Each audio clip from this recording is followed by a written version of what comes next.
Siemandero, nareszcie nadszedł ten moment, na który wszyscy czekaliśmy. 7 Days Alpha 21 eksperymentalna jest już dostępna. Gra przeszła ogromną transformację i w tym filmie zapoznam was z niektórymi ze zmian i aktualizacji nowej alfy. Więc bez zbędnego przedłużania lecimy z tym tematem. Najbardziej taką kontrowersyjną zmianą w tej aktualizacji jest równoważenie picia wody i brak pustych słoików. Wiele osób obawiało się, że woda będzie po prostu zbyt ciężka do zdobycia, ale coś mi mówi, że nie taki diabeł straszny, jak go malują. Do gotowania wody potrzebny będzie ci garnek, a gdy już go zdobędziesz, życie w apokalipsie stanie się o niebo łatwiejsze. Czysta woda jest używana do różnych przepisów, w tym na przykład do przygotowywania kleju. Oprócz tego wprowadzono do gry nową stację rzemieślniczą o nazwie kolektor Rossy. Jest to dość duże urządzenie o wymiarach 3x3 i produkuje dziennie zmienną ilość wody od 6 do 10 godzin w grze na jedną butelkę do maksymalnie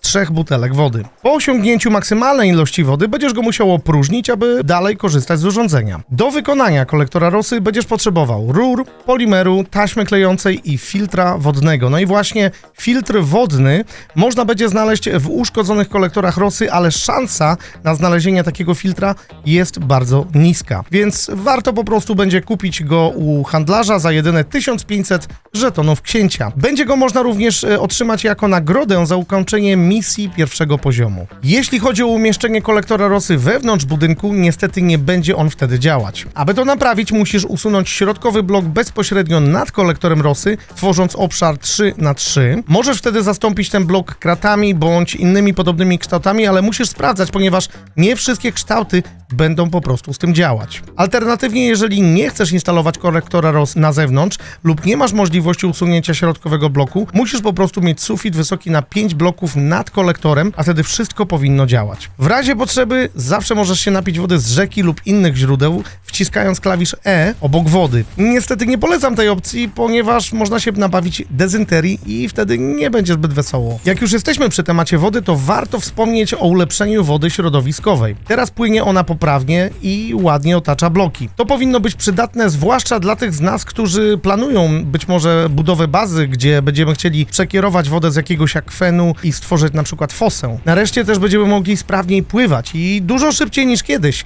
co powinno ułatwić nam rozgrywkę, zwłaszcza jeżeli na przykład nie mamy pojazdu, a trzeba się przeprawić na drugą stronę jeziora bądź rzeki. Alpha 21 wprowadza nowoczesną oprawę graficzną, która przenosi grę na zupełnie nowy poziom. Dodano wiele nowych elementów dekoracyjnych, które sprawią, że świat będzie wyglądał jeszcze bardziej realistycznie. Teraz możemy cieszyć się widokiem koparek, traktorów i innych nowych pojazdów, plakatów, ogrodzeń, namiotów, drutów kolczastych, roślin i wielu innych asetów. Dodatkowo istniejące obiekty również przeszły tzw. facelifta, otrzymując nowe elementy dekoracyjne i kształty bloków. Teraz w każdym miejscu będzie można zobaczyć coś nowego i fascynującego. Bronie i narzędzia też zostały odświeżone. Wprowadzono na przykład zupełnie nowe kamienne włócznie, które wyróżniają się większą siłą rażenia. Dodatkowo poprawiono efekt krwi po zabiciu, który jest teraz jeszcze bardziej precyzyjny i realistyczny, obejmując tylko wybrane obszary przedmiotu, co sprawia, że wszystko jest oczywiście jeszcze bardziej szczegółowe i dopracowane. Twórcy dodali też bardzo dużo różnego rodzaju drzwi, aby zapewnić jeszcze większą różnorodność i możliwości w budowaniu. Teraz drzwi stopniowo się niszczą wraz z ich użyciem, a nawet można przez nie walczyć w sytuacjach zagrożenia, co dodaje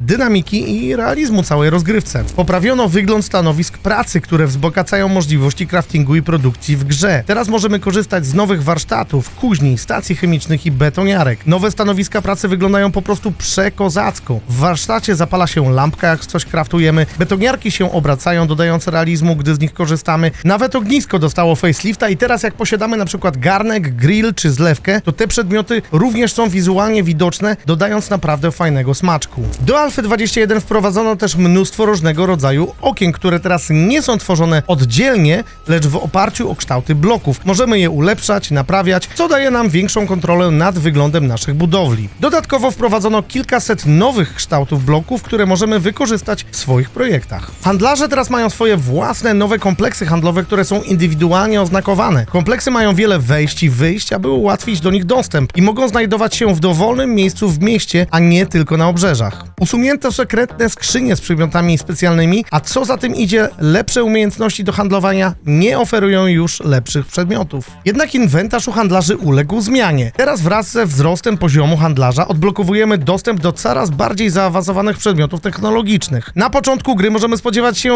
jakichś kamiennych strzał, złomowanej zbroi i tego typu prostych przedmiotów, ale z biegiem czasu handlarze będą oferować nam coraz lepsze i bardziej zaawansowane przedmioty. Skończyły się czasy, kiedy w pierwszym tygodniu będziemy jeździć motorem lub latać wiatrakowcem, bądź nie wiem, biegać ze świdrem albo piłą mechaniczną. Do gry dodano także nową maszynę vendingową, która zawiera nasze ulubione przekąski. Maszyna sprzedaje jedzenie i słodycze, a stara maszyna sprzedaje wyłącznie napoje. Oba rodzaje można znaleźć w różnych miejscach na mapie, nie tylko u handlarzy. W tej alfie ogólna jakość oświetlenia i jakość odbić została znacznie poprawiona, co sprawia, że gra wydaje się bardziej klimatyczna i realistyczna. Człowiek nie czuje, kiedy rymuje. No ale dobra, wracając do tematu, możemy to zauważyć zwłaszcza w nocy, szczególnie wewnątrz budynków i podczas nocnych eskapad. Podczas strumyka z Markiem on nadmienił, że zostawia swoje ustawienia jasności ekranu na domyślny. I tu się z nim zgadzam w 100%, ponieważ te nowe poprawki dodają tak niesamowitej i wspaniałej imersji, że podkręcając jasność gry, po prostu tracimy ten klimat.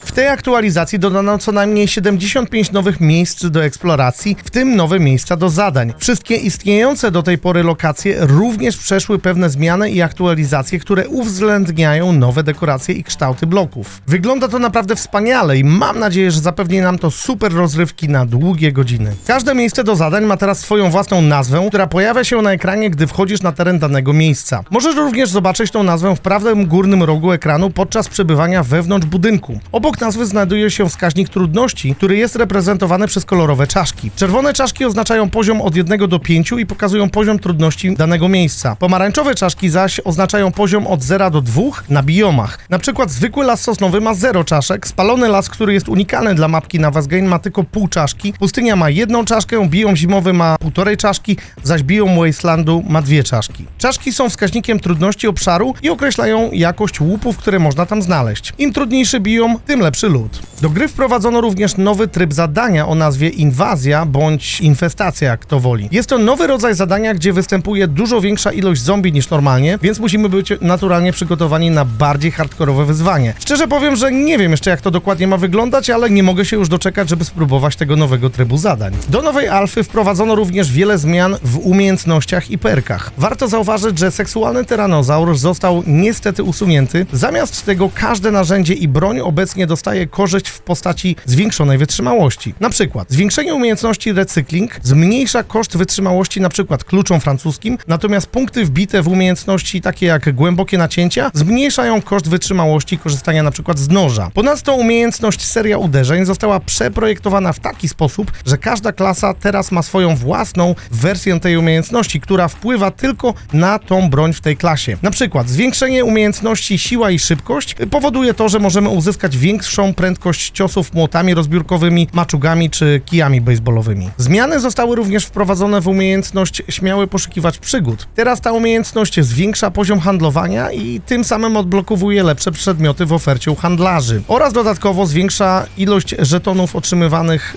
za ukończenie zadań. Na maksymalnym poziomie odblokowuje również możliwość wyboru dodatkowej nagrody za zadanie. No i teraz będziemy zawsze mieli do wyboru 5 opcji nagród za ukończenie zadań, a jedną z nich będzie zestaw czasopism rzemieślniczych. Zmieniono system progresowania w grze. Teraz większość schematów nie będzie już można znaleźć na mapie jak kiedyś, a w zamian za to będziemy odblokowywać przepisy na przedmioty czytając różne czasopisma. Codziennie będziemy znajdować dziesiątki czasopism w różnych miejscach, takich jak śmietniki, kontenery z gazetami, zrzuty lotnicze czy skrzynki na listy. Czasopisma mają różne tematy, takie jak elektronika, pojazdy, architektura, robotyka czy medycyna. W zależności od tematu danego czasopisma będziemy odblokowywać różne przepisy na różne przedmioty. Na przykład czytając czasopismo o elektronice odblokowujemy przepisy na produkcję ładowarki do baterii, bateryjki do pistoletów i innych elektronicznych przedmiotów. System stawia większy nacisk na eksplorację i zdobywanie czasopism, aby odblokować nowe przepisy. Losowa generacja świata też otrzymała pewne ulepszenia. Generowanie świata trwa teraz dużo szybciej niż w poprzednich alfach, a generacja dróg wygląda o niebo lepiej. Drogi są teraz równo wyprofilowane i wyglądają bardziej logicznie. Warto też zaznaczyć, że twórcy zapewniają, iż każda droga dokądś prowadzi, zamiast być chaotycznym labiryntem. Teraz wszystkie pojazdy otrzymują uszkodzenia przy zderzeniach. Im jest coś twardsze, tym większe uszkodzenia otrzymuje twój pojazd, więc uważaj na zniszczenia, bo możesz mieć słabo. Rozjeżdżanie zombiaków pojazdem w nowej alfie jest jeszcze bardziej satysfakcjonujące, lecz również szkodliwe dla waszego pojazdu. Za każdego zabitego zombiaka otrzymasz 50 punktów doświadczenia, lecz każdy zestaw naprawczy przywraca tylko 1000 punktów wytrzymałości waszego pojazdu. pojazdu, ale jeśli zmaksymalizujesz umiejętność mechanika, to możesz to zwiększyć do 2000. Dodatkowo w Alpha 21 włócznie zostały wzmocnione i ataki nimi zadają teraz o 40% więcej obrażeń. Włócznie mają teraz normalny atak, jak i atak siłowy, ale za to zabrali nam możliwość rzucania nimi. A teraz z takich dodatkowych informacji o Alfie, nareszcie przewody elektryczne są niewidoczne, chyba że trzymasz w ręku cążki do przewodów. Więcej zombie ma możliwość, że odpadną bądź zostaną im odcięte kończyny. Zombie teraz jedzą martwe zwierzęta, więc uważaj polując, bo możesz stracić swoją kolację. Drzwi są teraz nieco inne i nie można ich ulepszać. Są tylko jednego etapu, ale za to są troszeczkę mocniejsze. Drzwi metalowe wymagają doprodukcji i naprawy kutej stali. I teraz bardzo ciekawa funkcja, ponieważ będziemy mogli, słuchajcie, w nowej Alfie wybierać, na jakim poziomie chcemy stworzyć dany przedmiot. Czyli nie wiem, na przykład jeżeli chcę sobie stworzyć na przykład warsztat i potrzebuję do tego młotek, to mogę sobie na przykład zrobić młotek na pierwszym poziomie i to będzie git, nie? Będę mógł sobie po prostu zaoszczędzić trochę materiału, także bardzo fajna funkcja. Nareszcie dodali możliwość przypinania przepisów i receptur rzemieślniczych, abyś mógł zobaczyć, czego potrzebujesz i ile masz zebranych surowców. Coś, co już dawno było dodane w niektórych modach, no ale jak to mówią, lepiej późno niż wcale. Na koniec, jeśli chodzi o wydajność, wydaje mi się, że jest dużo lepiej niż było na przykład w poprzedniej Alfie, ale tak naprawdę wszystko okaże się w praniu. To są niektóre tylko tak naprawdę z najważniejszych funkcji i zmian, które zostały wprowadzone do tej nowej Alfy 21. Oczywiście jest ich znacznie więcej do odkrycia i eksploracji w tej aktualizacji,